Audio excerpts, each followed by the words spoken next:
Welcome back to my YouTube channel Knowledge Tree Classes. So children, today I am going to explain question answer of the chapter The Midnight Visitors. So before starting question answer, let me have a brief summary of the chapter. So here the title is The Midnight Visitor. So what do you mean by midnight? Midnight का क्या मतलब था? आधी रात का समय, रात के 12 बजे. और विजिटर जो आगंतुक है, तो ये विजिटर कैसा विजिटर है? ये बुलाया हुआ नहीं, ये बिन बुलाया मेहमान है, जिसका नाम की मैक्स है. इस स्टोरी में मेन 3 कैरेक्टर्स हैं, ऑजिबल, फॉलर और मैक्स. और इन्हीं तीनों कैरेक्टर्स के इर्द गिर्द ये स्टोरी घूम रही है. ऑजिबल जो है वो एक सीक्रेट एजेंट है, लेकिन उसकी कोई भी जो कहीं का पर्सनैलिटी सीक्रेट एजेंट जैसी नहीं है. वो he is tall, he is not toll, he is short man, fat man with a very simple look. बहुत ही वो, उसकी हाइट जो कम है और वो मोटा भी बहुत है, बहुत ही सिंपल लुकिंग है. और जैसी जगह वो रह रहा है उसकी इमेजिन भी नहीं की जा सकती है कि कोई सीक्रेट एजेंट वैसी जगह रहता हुआ. क्योंकि सीक्रेट एजेंट की जब इमेजिन करते हैं तो हम इमेजिन करते हैं कि सीक्रेट एजेंट कैसा होगा. वो वेल ड्रेसअप होगा, वो स्मार्ट होगा, हैंडसम होगा और उसके इर्द गिर्द जो है सो खूबसूरत लड़कियों या महिलाओं का जवाब रहा होगा. लेकिन ऑजिबल के साथ ऐसा कुछ भी नहीं है. जो दूसरा मेन कैरेक्टर वो है हमारा फाउलर, जो कि एक रोमांटिक राइटर है. और जो फाउलर है वो ऑजिबल के पास आया है ताकि उसे उसकी स्टोरी राइटिंग के लिए कुछ मिल सके. लेकिन जब वो ऑजिबल से मिलता है तो उसे निराशा ही हाथ लगती है. अब तीसरा मेन कैरेक्टर वो है हमारा मैक्स. मैक्स भी क्या है? ये भी एक सीक्रेट एजेंट है, लेकिन ये फॉलोअर के विपरीत एक गुड लुकिंग एजेंट है, जिसे देखने पर लगता है कि सीक्रेट एजेंट हो सकता है. तो स्टोरी में होता है कि जो ऑजिबल है उसके पास कोई इंपॉर्टेंट रिपोर्ट है जिसे कि मैक्स लेना चाहता है. इसके लिए वो आधी रात के समय ऑजिबल के कमरे में दाखिल होता है और ऑजिबल और फॉलोअर पर वो अपनी गन तान देता है. इस क्रम में जो ऑजिबल है वो बहुत ही शांत है और उसे यकीन दिलाने में समर्थ हो जाता है कि इस रूम के नीचे एक बालकनी है, विंडो के नीचे. और जब गेट पर नॉक होता है तो कहता है कि मैंने पुलिस को फिर सिक्योरिटी के लिए बुलाया है और पुलिस आ चुकी है. और जो मैक्स है वो इतना घबरा जाता है कि वो उसकी बातों पर विश्वास करके खिड़की से कूद जाता है. लेकिन जब फॉलोअर कहता है कि अगर वो वापस आ गया तो क्या होगा, क्योंकि वो पुलिस नहीं थी, वो तो वेटर था, तो उसे ऑजिबल बताता है कि वो वापस कभी नहीं आएगा क्योंकि नीचे कोई बालकनी है ही नहीं. अब मान लीजिए वो 6वीं मंजिल से कूदा, नीचे कोई बालकनी नहीं है, तो जाहिर है उस आदमी के साथ क्या हुआ होगा. ये तो पूरी स्टोरी पढ़ेंगे आप तभी समझ पाएंगे. तो स्टूडेंट्स, इसका क्वेश्चन आंसर से मैंने मल्टीपल चॉइस क्वेश्चन मैंने बनाया है, लॉन्ग आंसर, शॉर्ट आंसर, सारे क्वेश्चंस का कंप्लीट सॉल्यूशन है. तो अगर आपको इसके नोट्स चाहिए तो आप मेरे टेलीग्राम चैनल को ज्वाइन कर सकते हैं, वहां पर आपको इसके नोट्स मिल जाएंगे. तो आइए हम शुरू करते हैं इसका question answer.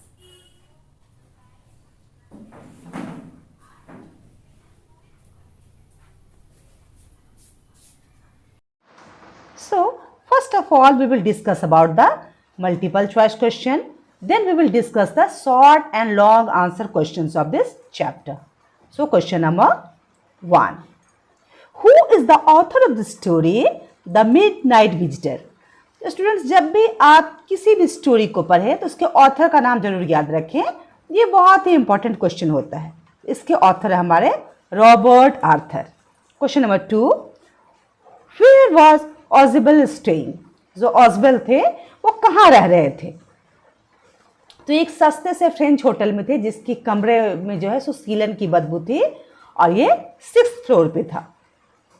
Question number 3, what language did Ausable speak?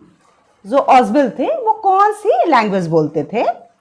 German, French, none of this, both and B. तो देखिए, जो ऑजिबल थे वो जर्मन और फ्रेंच दोनों ही लैंग्वेज बोलते थे, लेकिन उनका जो एसेंट था वो अमेरिकन था, यानी उनका जो लहजा था वो अमेरिकन था. जैसे आप लोग सुनते हैं कि कोई बंगाली अगर हिंदी भी बोलता है तो उसके लहजे में क्या आता है? वो देखिएगा कि बंगाली टोन रहती है उसके लहजे में, जिसे कि हम एसेंट कहते हैं. Question number 4, where did he come from? अब ये जो है ऑजिबल महोदय ये कहाँ से आए थे? ये बोस्टन से आए थे। Question number 5, what is the meaning of the word espionage? Espionage का मीनिंग क्या होता है? एस्पोइनेज जो है वो जासूसी से संबंधित है, इसलिए उसका आंसर होगा spying. Question number 6, who is Fowler? Fowler कौन है? तो फाउलर जो है सो एक रोमांटिक राइटर है जो कि ऑस्वेल के पास इस उम्मीद में आया है कि उससे उसे कुछ लिखने को मिलेगा उसके बारे में। So he is a writer. Question number 7, how did Fowler feel after meeting Ausable? तो जब फॉलर जब ऑस्वेल से मिला तो उसको कैसा महसूस हुआ?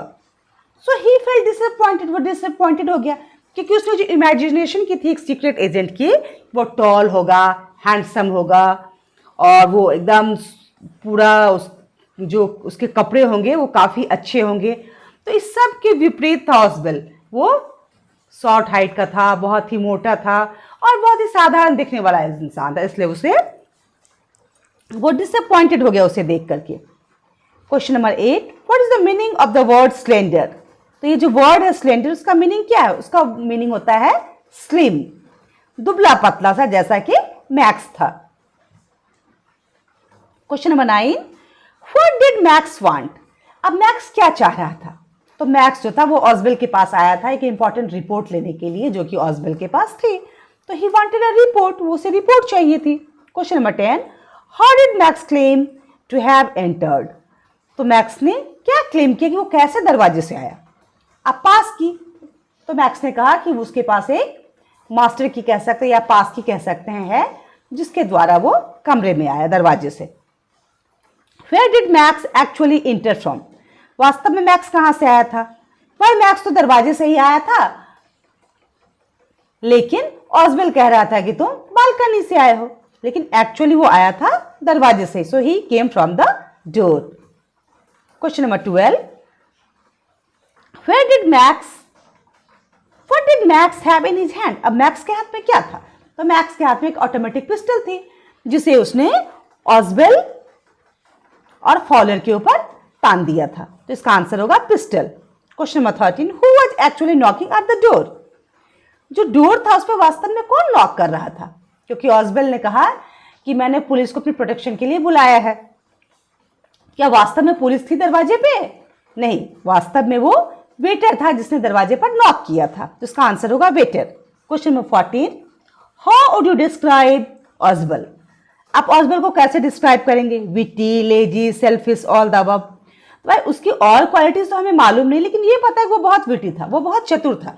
तो उसने एन मौके पर जब मैक्स को देखा तो उसने एक प्लानिंग की और उसमें वो सक्सेसफुल रहा और वो मैक्स से पीछा छुड़ाने में सफल हो गया। आइए अब हम आते हैं टेक्स्ट बुक के क्वेश्चंस की ओर।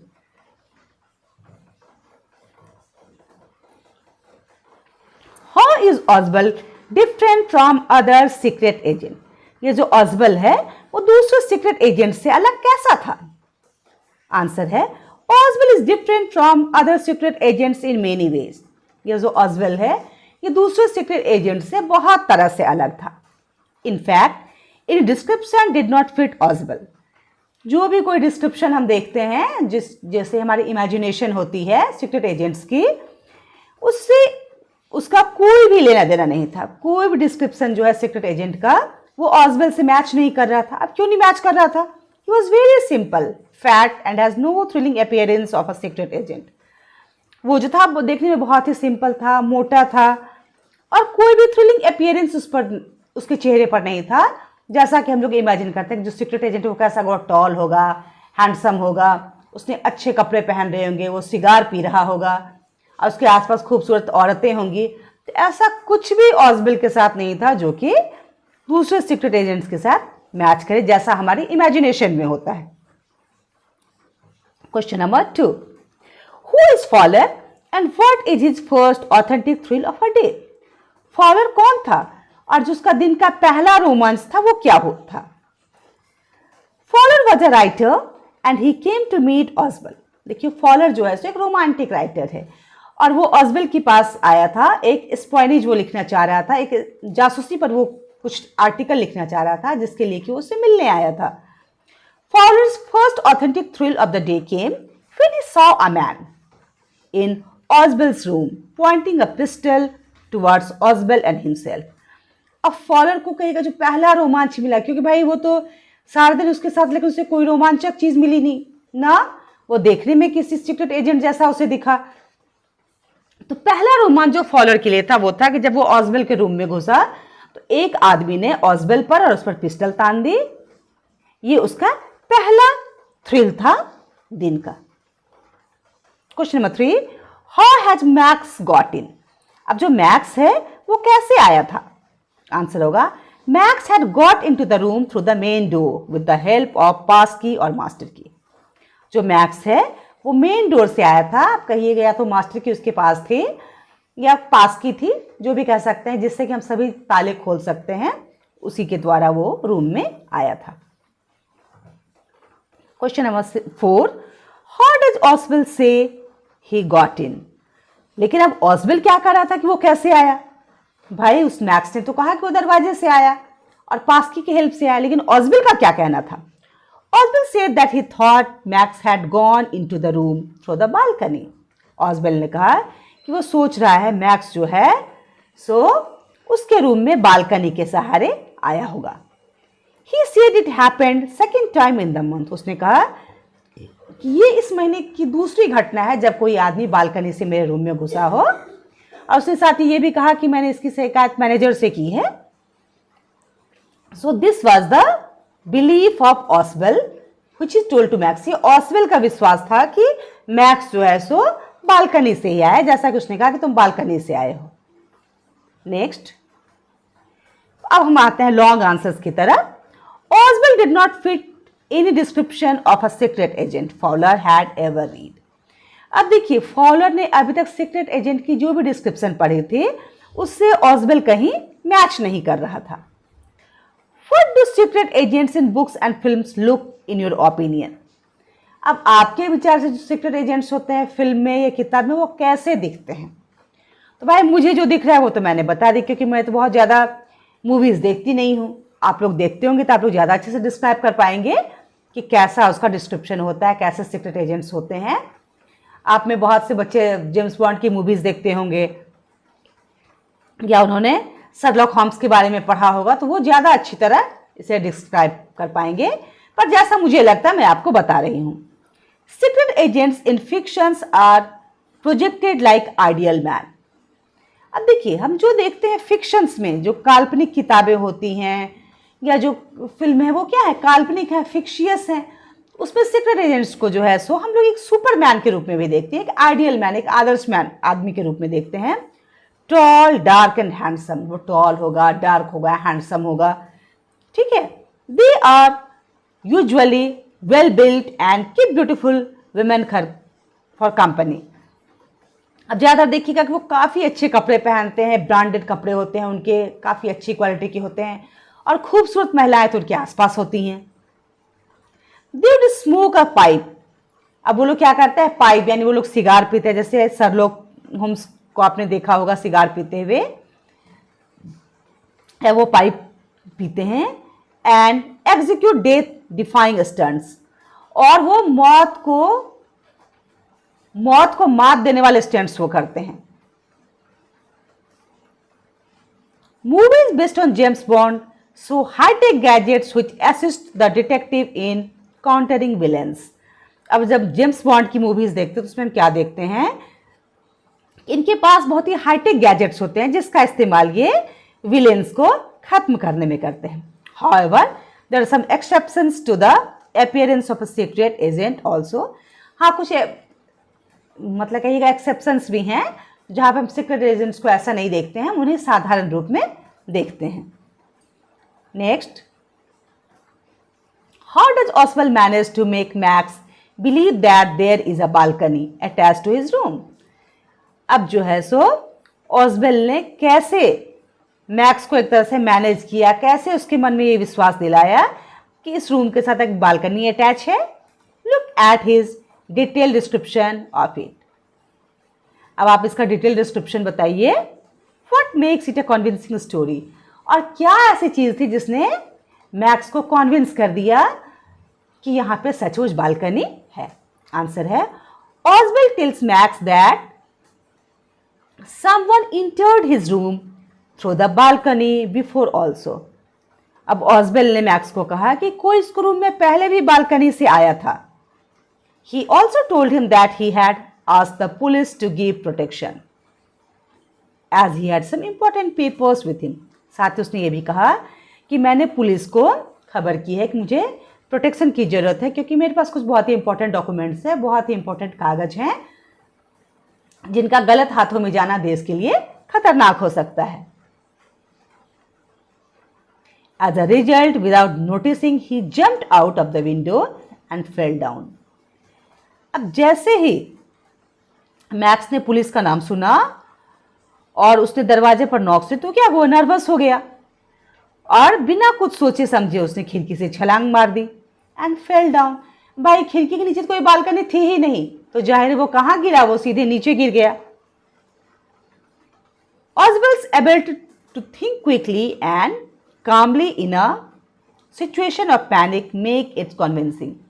अब देखिए ऑस्वेल की जो क्षमता थी किसी भी चीज को बहुत ही शीघ्र निर्णय लेने की और बहुत शांतिपूर्वक उसने ये सब काम किया और ऐसा लगा कि वो एक नॉर्मल बात बोल रहा है जिसमें कुछ भी झूठ नहीं है और जिससे कि मैक्स को यकीन हो गया उसकी बातों पर और उसने बालकनी से खिड़की से छलांग लगा दी बालकनी में जाने के लिए.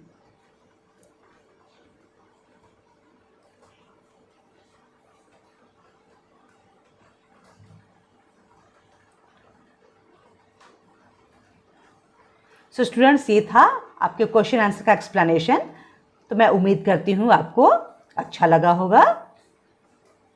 तो अगर अच्छा लगा तो अपने फ्रेंड्स के बीच शेयर करें, मेरे चैनल को लाइक करें, सब्सक्राइब करें और कमेंट करके मुझे ज़रूर बताएं कि आपको इसका क्वेश्चन आंसर कैसा लगा. सो bye children.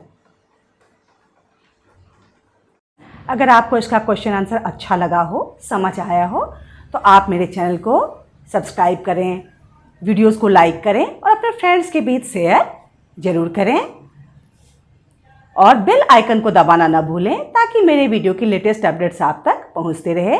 So good bye children, we will meet in the next video.